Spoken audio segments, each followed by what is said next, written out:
कई साल पहले की बात है। ब्रिजपुर गांव में प्रभु कृष्ण के एक परम भक्त रहते थे। वो दिन रात भगवान कृष्ण की भक्ति में लगे रहते थे और नित्य प्रतिदिन भगवत गीता पढ़ते थे। उनके परिवार में उनका 5 साल का बेटा रहता था। एक दिन उन संत को पास के ही गांव से भागवत कथा पढ़ने का न्योता आया। वो जाना तो नहीं चाहते थे, लेकिन फिर भी उन्हें जाना पड़ा। भागवत पर जाने से पहले रामपाल ने अपने बेटे मनु से कहा, बेटा मनु, मैंने रोटी बनाकर रख दी है, पहले लड्डू गोपाल को भोग लगा देना, फिर तुम खुद भी खा लेना। जी पिताजी। रामपाल वहां से चला गया। इसके बाद मनु ने थाली में भोग लगाया और भगवान कृष्ण के आगे वो थाली रख दी और उनसे हाथ जोड़कर कहने लगा, ये लीजिए प्रभु, भोग ग्रहण कीजिए। लेकिन कुछ देर बाद भी मनु ने देखा कि खाना वैसे के वैसा ही रखा हुआ है। फिर वो बड़ी ही मासूमियत से कृष्ण जी से कहता है, प्रभु आप भोजन कर लीजिए ना, आप भोजन करेंगे तभी मैं भोजन खाऊंगा, नहीं तो पिताजी मुझे बहुत डांटेंगे। उस बालक की बात सुनकर कृष्ण जी को उस पर दया आ गई और वो बाल रूप में वहां प्रकट हुए और भोजन करने लगे। ये देख मनु बहुत खुश हुआ। फिर मनु ने भी खुशी खुशी अपना भोजन किया। शाम को जब रामपाल घर लौटे तो उन्होंने मनु से पूछा, बेटा तुमने ठाकुर जी को भोग तो लगा दिया था ना? हाँ पिताजी, और उन्होंने सारा खाना खा भी लिया था। ये बात सुनकर रामपाल मुस्कुरा दिए। अब ये रोज का ही नियम हो गया था। रामपाल सुबह भोजन बनाकर चले जाते और मनु कृष्ण जी को भोग लगा देता और कृष्ण जी बाल रूप में आकर भोजन ग्रहण कर लेते। एक दिन मनु अपने दोस्तों के साथ खेल रहा था। खेलते खेलते उसे याद आया, कान्हा जी को भोग लगाने का समय हो गया, वो बेचारे भूख के मारे रो रहे होंगे, मुझे घर जाकर उन्हें भोग लगाना होगा। मनु जल्दी से घर आता है और कान्हा जी को भोग लगाता है। ऐसे ही एक दिन रामपाल ने सोचा, ये मनु रोज जो भोग लगाता है, क्या वो सचमुच में बाल गोपाल ग्रहण करने आते हैं? आज कुछ भी हो, इस बात का पता तो लगाना ही होगा। उस रोज रामपाल ने लड्डू का भोग बनाया और मनु को बोले, मनु भगवान को भोग लगा देना, मैं भागवत पढ़ने जा रहा हूँ। इसके बाद वो बाहर निकल गए और चुपके से खिड़की से झांक कर देखने लगे। उन्होंने देखा जैसे ही मनु ने भोग लगाया तो कृष्ण भगवान बाल रूप में आकर लड्डू खाने लगे। रामपाल दौड़ते हुए अंदर आए। उनके आते ही कृष्ण भगवान ने लड्डू गोपाल बाल प्रतिमा का रूप धारण कर लिया। रामपाल रोते हुए कहने लगे, प्रभु आखिर मेरी भक्ति में ऐसी कौन सी कमी रह गई जो आपने मुझे दर्शन नहीं दिए और इस बालक को हर रोज दर्शन दिए। तभी एक आकाशवाणी हुई, वत्स, बालक का मन सच्चा है, उसके मन में कोई छल कपट नहीं है, इसी कारण मैं इसके समक्ष प्रकट हुआ। जो भी सच्चे दिल और भक्ति से मुझे याद करता है, मैं उसके समक्ष प्रकट होता हूँ। रामपाल को समझ आ गया कि भगवान क्यों उस नन्हे से बालक को दर्शन देते हैं। बस उसी दिन के बाद से भगवान श्री कृष्ण के लड्डू गोपाल स्वरूप की पूजा अर्चना होने लगी।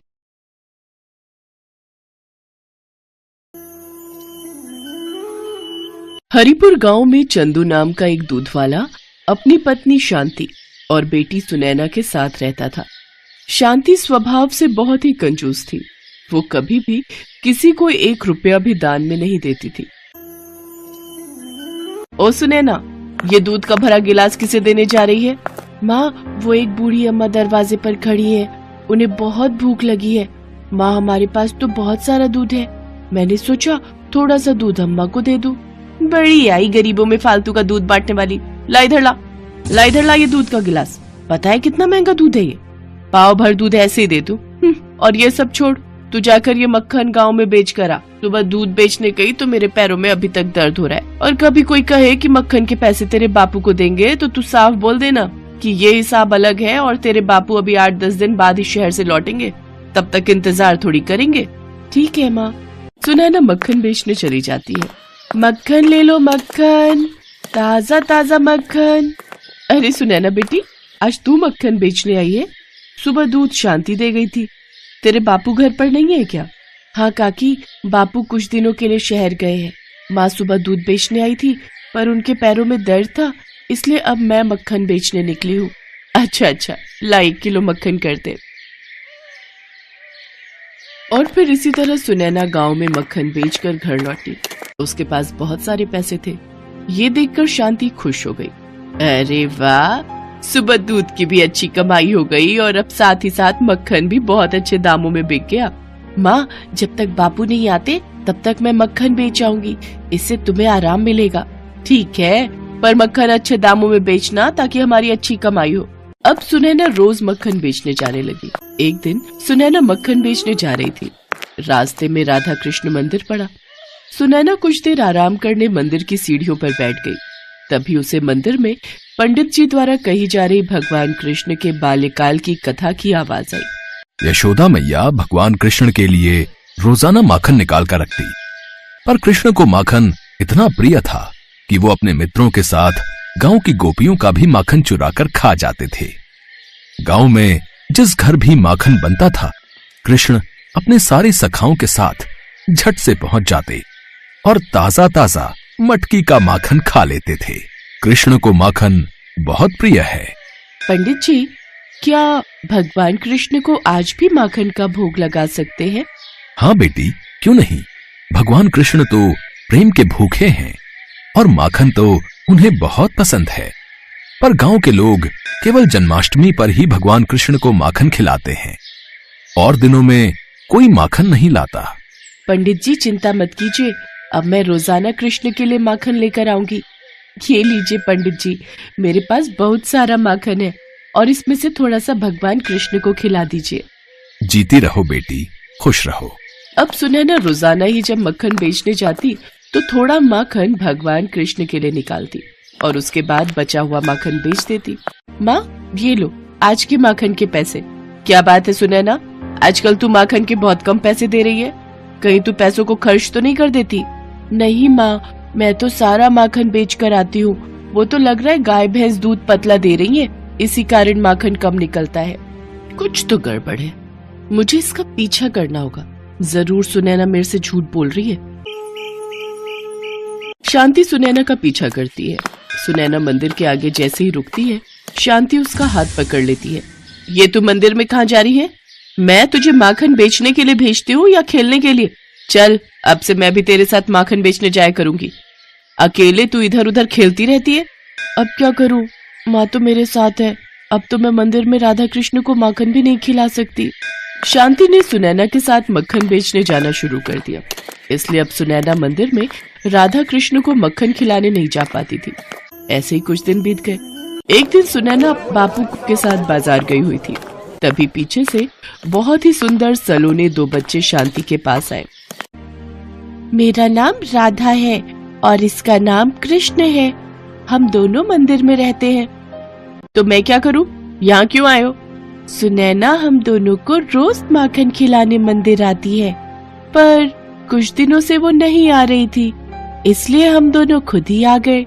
हाँ, मैंने तो बहुत दिनों से माखन खाया ही नहीं। अच्छा, तो तुमने सुनैना को माखन के पैसे दिए थे? नहीं, हमने माखन के पैसे नहीं दिए। अच्छा, तब भी मैं कहूँ माखन के पैसे इतने कम क्यों बन रहे हैं? मुफ्त का माखन नहीं है हमारे पास। अगर तुम्हारे पास पैसे हैं तभी माखन मिलेगा। और हाँ, इतने दिनों से तुमने जो माखन खाया है ना, उसके भी पैसे मैं वसूल करके रहूंगी। लाओ पैसे दो। हमारे पास पैसे नहीं है। हाँ, ये हमारे पास सोने के कड़े हैं, आप ये रख लो। अरे वाह, माखन के बदले सोने के कड़े। ये तो सोने पर सुहागा वाली बात हो गई। हाँ हाँ, मैं तुम्हें अभी माखन देती हूँ। शांति की खुशी का ठिकाना नहीं था। थोड़े से माखन के बदले उसे चमकते हुए वजनदार सोने के कड़े मिल गए थे। कुछ देर बाद चंदू और सुनैना वापस लौटते हैं। शांति उन्हें सोने के कड़े दिखाती है। वो कड़े देखकर सुनैना चौंक जाती है। माँ, ये तो राधा कृष्ण के हाथों के कड़े हैं। मंदिर में उनकी जो मूर्ति है उसमें राधा कृष्ण ने ये कड़े पहने हुए हैं। तुमने ये क्या कर दिया माँ? राधा कृष्ण खुद माखन खाने आए थे और तुमने उनसे ये कड़े ले लिए। शांति, भगवान तो प्रेम के भूखे हैं। तुमने माखन भगवान को बेच दिया। इतनी कंजूसी और इतना लालच अच्छी बात नहीं शांति। तुमने भगवान से भी कंजूसी करनी नहीं छोड़ी। राधा कृष्ण बच्चों के रूप में तुम्हारे पास आए थे, वो थोड़ा सा माखन ही तो मांग रहे थे। बहुत गलत किया तुमने शांति, बहुत गलत। वो तो भगवान थे, किसी साधारण बच्चे के साथ भी तुम्हें ऐसा व्यवहार नहीं करना चाहिए। बच्चे भी भगवान का रूप होते हैं। मैंने ये क्या कर दिया? मैंने राधा कृष्ण को माखन बेच दिया, जबकि मैं जानती थी इस सोने के कड़े के दाम ज्यादा है। मैंने उन्हें साधारण बच्चे समझकर लूट लिया। हे भगवान, मुझे क्षमा कर दो, मुझसे पाप हो गया। सुनैना चल बेटी, मंदिर ले चल। मैं राधा कृष्ण से क्षमा मांगकर उनके हाथों में खुद ये कड़े पहनाऊंगी। शांति चंदू और सुनैना के साथ राधा कृष्ण मंदिर में जाती है। वो देखती है राधा कृष्ण के हाथ खाली हैं। उनके हाथों में कड़े नहीं हैं। उसकी आंखों से आंसू छलकने लगते हैं। वो रोती रोती राधा कृष्ण के हाथों में कड़े पहनाती है। मेरी भूल क्षमा कर दो भगवान, मुझसे गलती हो गई, मुझे दर्शन दो। हे राधा कृष्ण, मुझे दर्शन दो।